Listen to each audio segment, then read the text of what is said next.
The title of today's sermon is Facing Giants.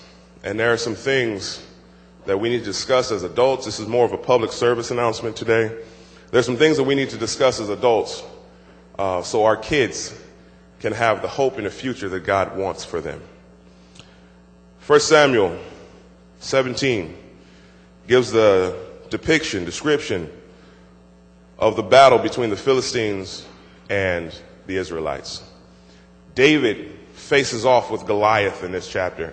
But there's a whole lot of things that go on, and it's one of the most famous stories we tell the kids, and I'm going to brush through it because I'm going to assume that most of us know this or have heard this. I have talked to non-Christians, and they even know the story of David Goliath. They love it, and the reason they love it is because the big guy goes down, and I always get to play the big guy. So it's not one of my favorite stories when it comes to plays, but it's a story nonetheless that we need to take some lessons from. Down in verse 16, it says Goliath was giving a speech morning and evening for 40 days. Or through verse 16, I should say. Morning and evening for 40 days. And it appears that every morning and every evening, this formidable giant, about 9'9", would go down and chastise the Israelite army. And he would go down and challenge them, and he would say some very, very foul things. Some things that I would not abide by. And every morning, every evening, the Israelite army would wake up and get their breakfast in them and get prepared and put on their armor and grab their weapons, and they would go out to face this army, this Philistine army.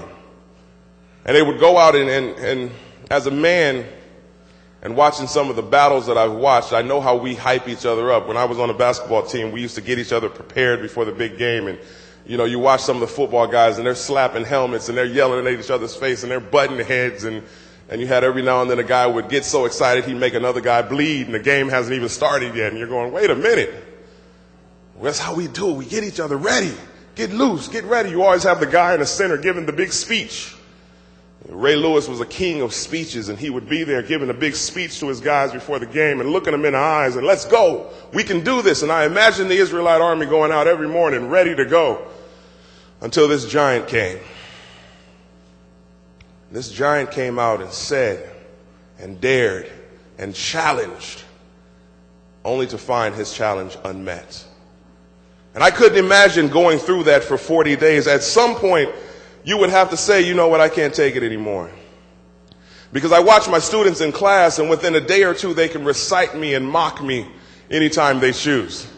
Within a day or two, they know my cadence of speech, and they know exactly what I'm going to say. And some of their responses sound so much like me, I have to go tell them to rethink that and come up with it in your own way. You sound like me. So I can imagine the Israelite army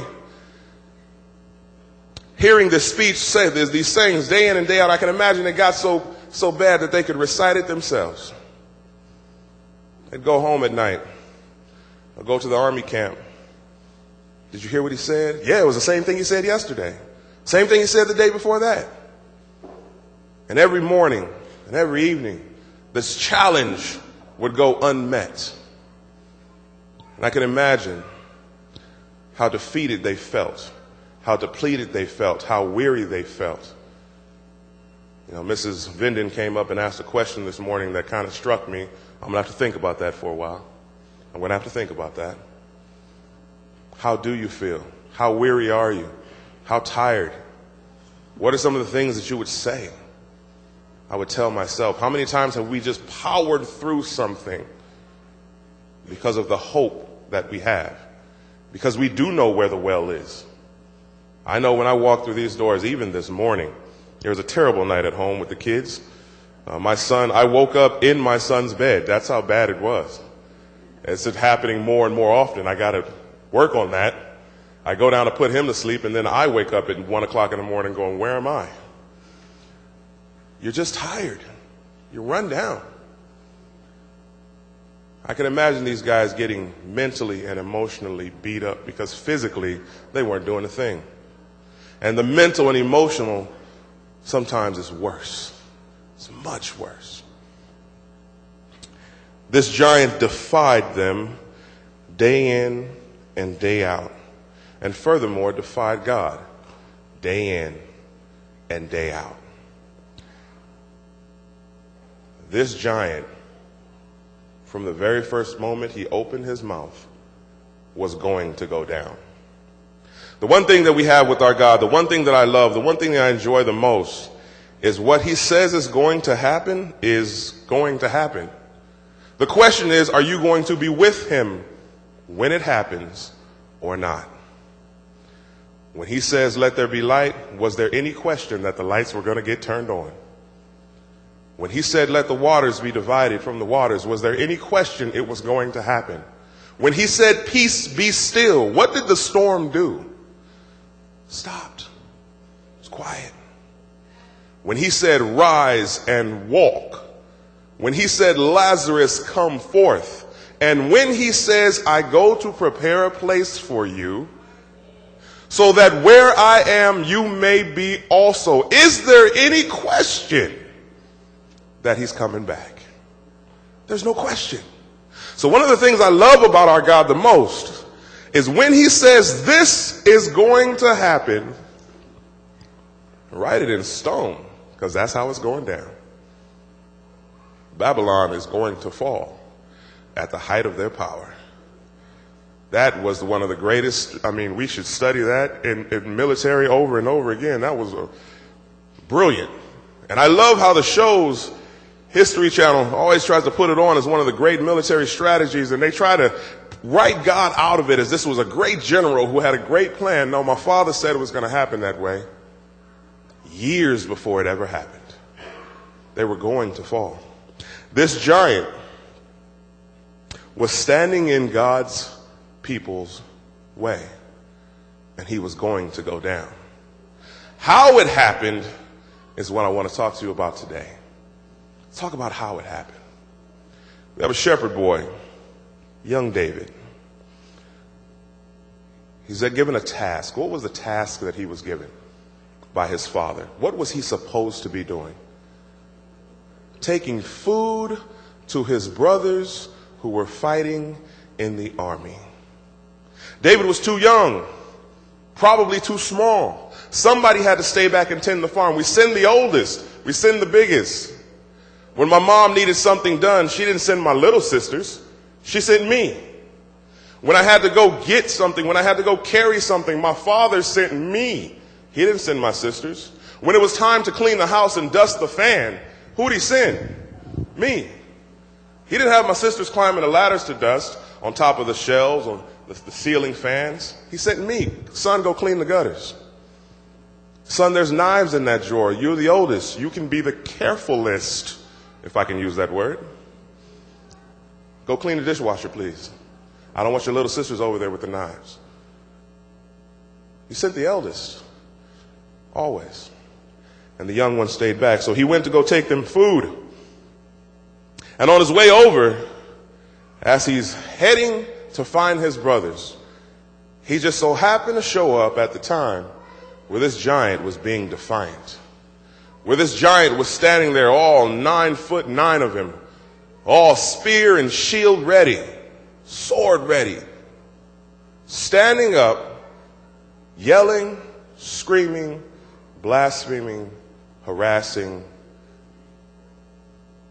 making the Israelite army cower in fear, making them so they couldn't act, making it so this army of men, leaders, generals, and a king would not act.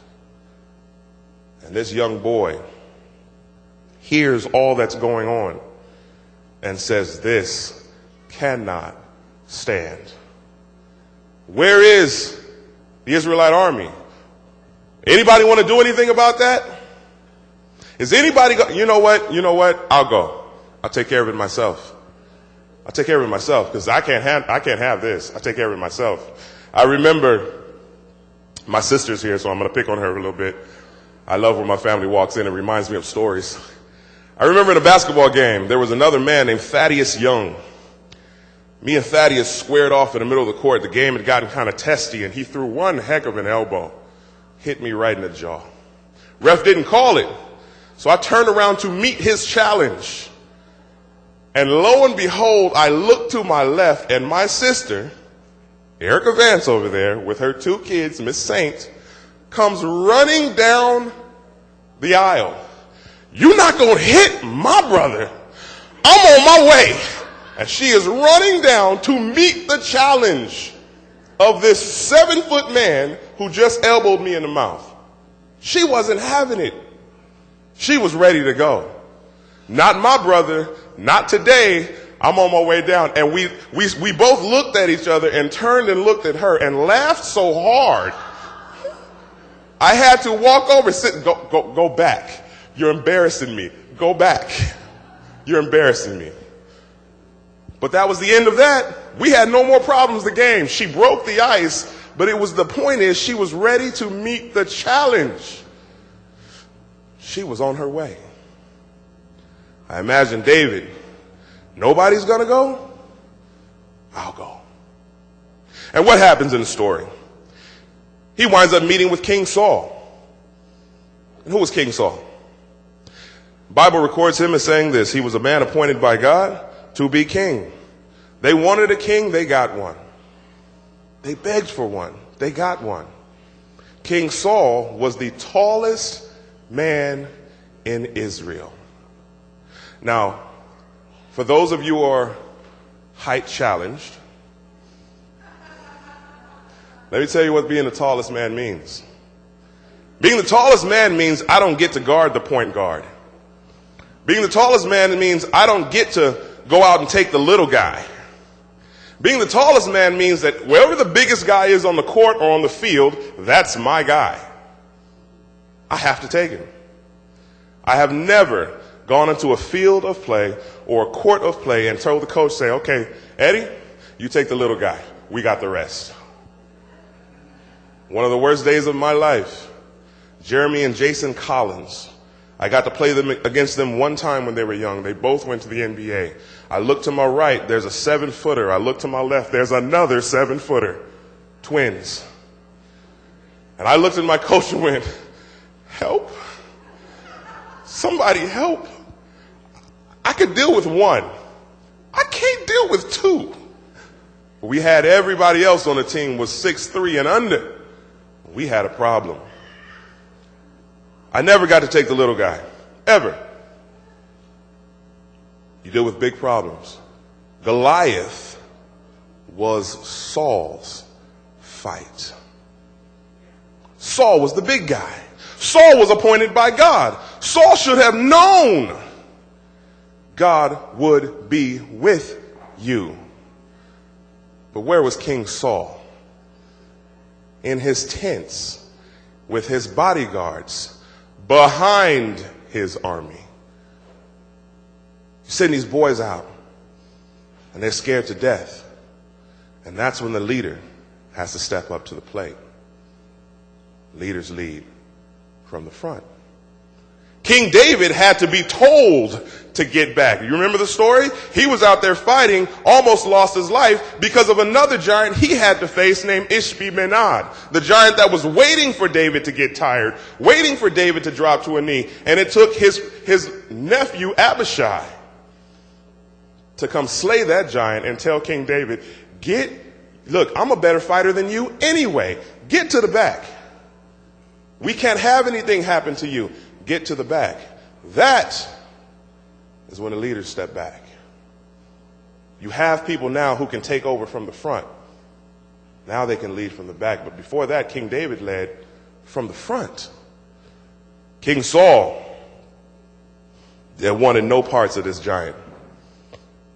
To the point that he tried to take his armor and place it on the shoulders of a boy. The fear had gripped him so greatly that you would take your armor, tailor-made for you, probably polished to a T because he was the king, and you place it on the shoulders of a boy and say, okay, you go fight. I'll stay here. We have a great school. We are growing, we are building, we are pushing forward, we are overcoming bumps and hurdles, we are expanding We are pressing forward with new curriculum. We are trying to make it the best that it could be. David was already destined to fight another giant.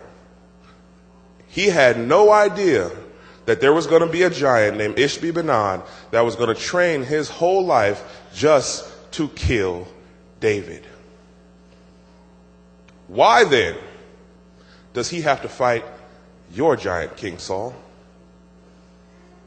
Why then does he have to face anybody else's giants when I've got one tailor-made for you that knows his weaknesses, that knows when to attack him, that knows when to jump him, and that is laying in wait until he's at his weakest? One that he couldn't slay all by himself. The great warrior David, mighty man of old. He couldn't take this one by himself. This giant picked the perfect time, and it took his friend, his nephew, Abishai, to take that giant out. But we start off the story finding David where?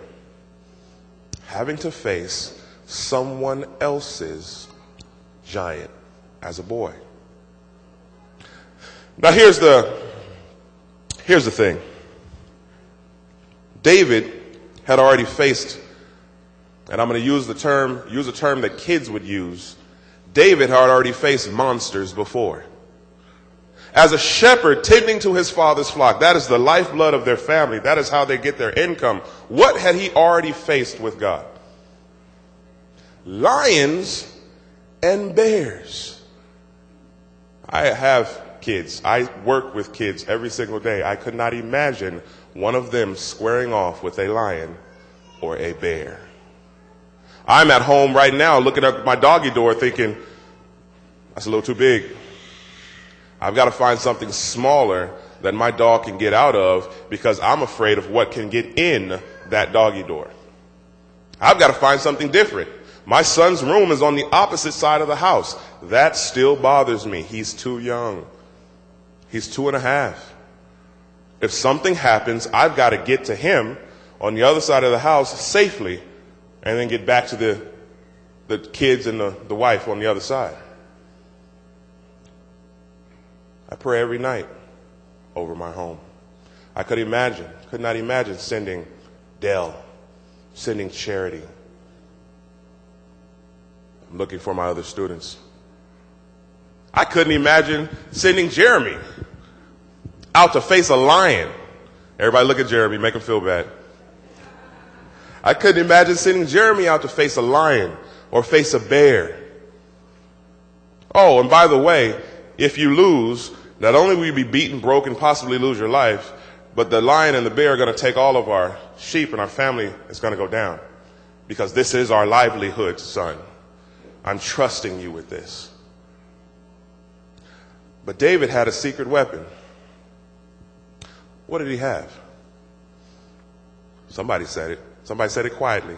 I heard it. He had God. His secret weapon was his relationship with God. Every single day in our classrooms across that school, the number one thing that we are trying to instill in our kids is a relationship with God. It's the number one thing. And it takes the effort of every single person in this church to do it. It takes parents' efforts at home. It takes our effort at the school. It takes every single one of you on Sabbath. So when these kids look up, they have experience, they have testimonies, they have witness accounts, they have evidence that he is real, he is active, and if he did it for you, he'll do it for me. See, I hear the questions that the kids come up with every day. I see they're listening to every single testimony that happens. Everything that comes out of my mouth, every story that I tell them, all the evidence presented that God is real, they listen so intently because they want to know, yeah, he did it for you. Yeah, he did it for these people 2,000 years ago, but will he do it for me today? They want to know. I heard a testimony this week from one of my kids that almost made me cry. I had to go into the room Because, I can't let them see me cry. I can't let them do that. I had to go into the room, shut the door for about 30 seconds, grab the water, wipe my face.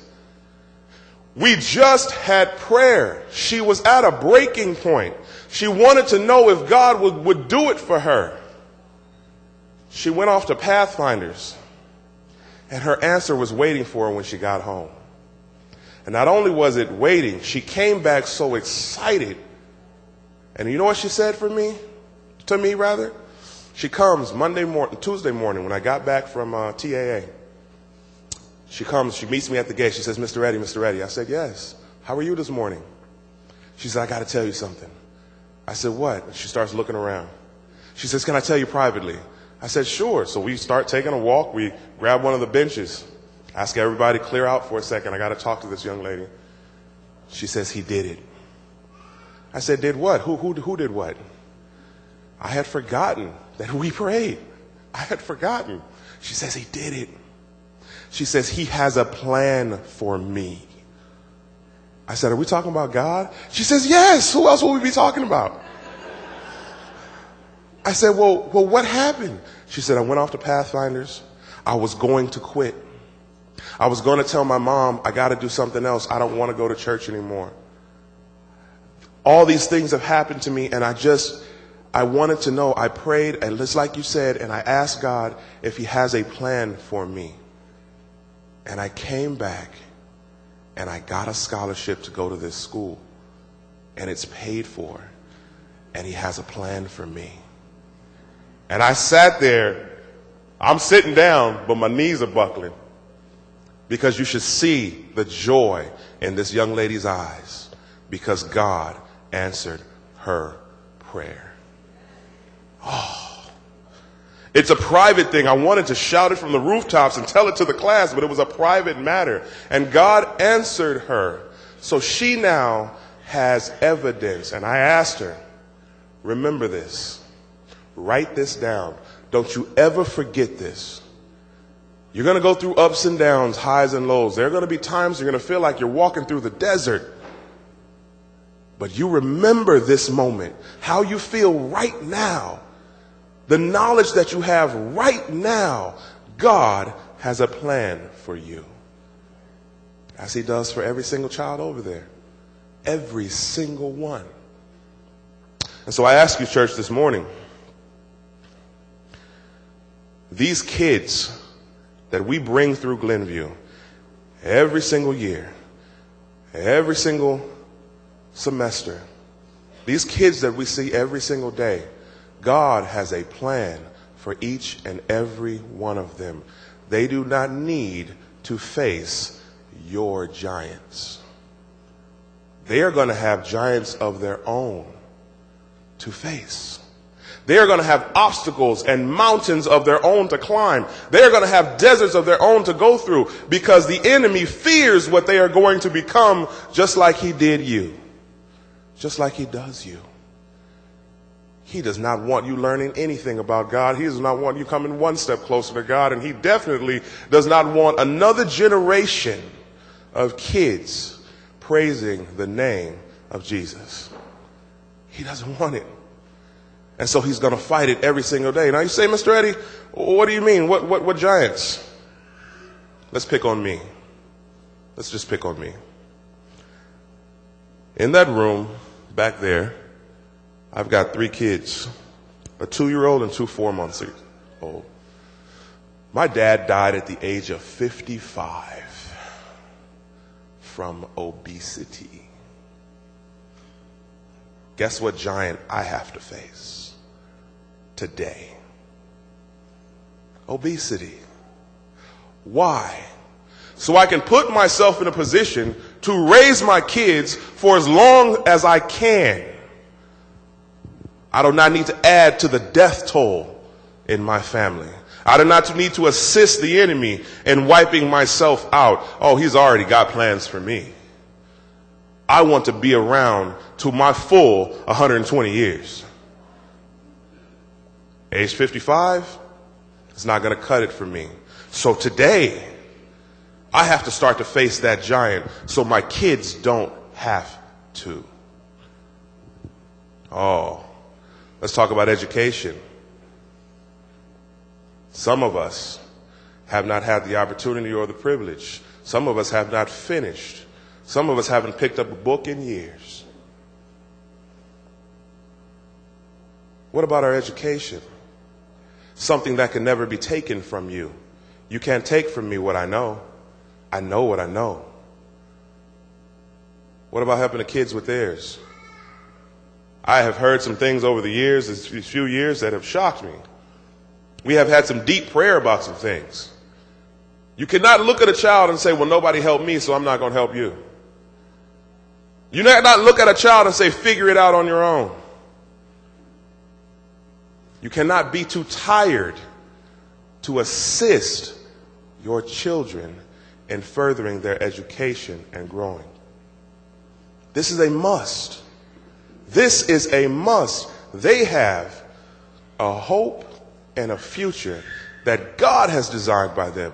Do not be the obstacle in their way. I promise you, you will lose, just as Goliath lost. What about, we talked about obesity, what about overall health? I know as men, and I'm one of them, I can't stand going to the doctor. Oh, I will let things go for a long time before I go. I was forced to go to the doctor because of strep throat. I would not have gone if I hadn't gotten yelled at. My throat was closing, couldn't breathe, big white things there. I was forced to go, sit in urgent care that isn't urgent at all. They call us patients for a reason, because you have to have it. But to sit there and go to the doctor, get medication, and then to take your medication on a daily basis like you're supposed to. You know how we men are. I took the first dose. That should be good enough. We're stubborn. Taking care of yourselves. What about learning something new so you can pass it on to the next generation? My father was a mechanic, knew how to fix everything. For me, his son, he wanted me to go to college. He never went. So he said, son, you got to shoot that basketball. You got to get to college on this, son. I can't afford it. So instead of me learning to be a mechanic with him, I was out shooting. And yes, it got my education paid for in full. But this kid over there, I got to learn some things so I can teach some things. There's going to come a time when we aren't going to be able to buy and sell. There's going to come a time when we aren't going to be able to go somewhere and say, hey, could you fix this? So I've got to get him ready for that time, should it come, before he's grown, before I'm out of here. We talk about the last days. Are we prepared for it? Are we prepared for it? What about this one? Well, I was raised that way, and that's all I know. Well, guess what you can do? Learn something new. Not every way is the right way. I love my father to death. But let's face it, he was a flawed human being like we all are. And it's time for us to learn how to do it a different way. Blaze a new trail, blaze a new path. Not everything can be responded with our full and utmost strength. I had to learn those things. My coach used to make me walk around with the egg in my hand. He'd sign it. Don't break that egg. You would be running bleachers for 3 hours if you broke that egg. You had better bring that egg to him back with his signature on it. The same one. What was he trying to teach me? Son, be gentle. Be gentle. Not everything needs your full aggression. Be gentle. Last giant that I'm going to go over today. We have plenty. We have hundreds. Let's talk about anger. Some of us have not dared to face that one. Now, I'm talking about all the ones that I have had to face and am facing. Boy, did I have an anger problem. And my sister, who kindly left the room after I talked about her, my sister can tell you. Who's the idiot that was back there punching brick walls in his teenage years, broke both of his knuckles on his hand? Me. Who was the dumb one who got mad because he lost a game, and punched the street sign so hard it turned around and hit me in the head? Me. And I took that right into my 20s until I realized through my sister the trail of damage that I was leaving. And I had to face a giant in order to save my relationship with my siblings. Parents, I'm here to tell you this. Your kids see more, know more than you think they do. And they pick up more than you think they do. While they may toe the line in front of you, when we get them in class sometimes, one of the first things, we spend the first 2 weeks teaching behaviors, rules, and guidelines. Why? Because there's a culture at Glenview that every child has to adapt to. Every single one. And that culture is based on family and love. Oh, we have issues like every other school does. But we handle them like a family with love. I don't want you to leave your giant for your kids to face. They have giants of their own. David goes out with 5 smooth stones, takes them, prays, and faces Goliath with no armor and a slingshot. This giant laughs at him, defies him. I imagine he turns around and tells the army, this is the best they got? They sent a boy? And that sling, that rock came flying. Pow! And what does David have to do? What is the one thing David did that we sometimes forget to do? He finished the fight. He didn't say, oh, he's down, yippee! No, he went over, took that sword out, and finished the fight. This giant will not stand again. This giant stays down. This giant, I will parade his head around for all the rest of you giants to see. This is what happens when you come up against me and my God. Face your giants with God.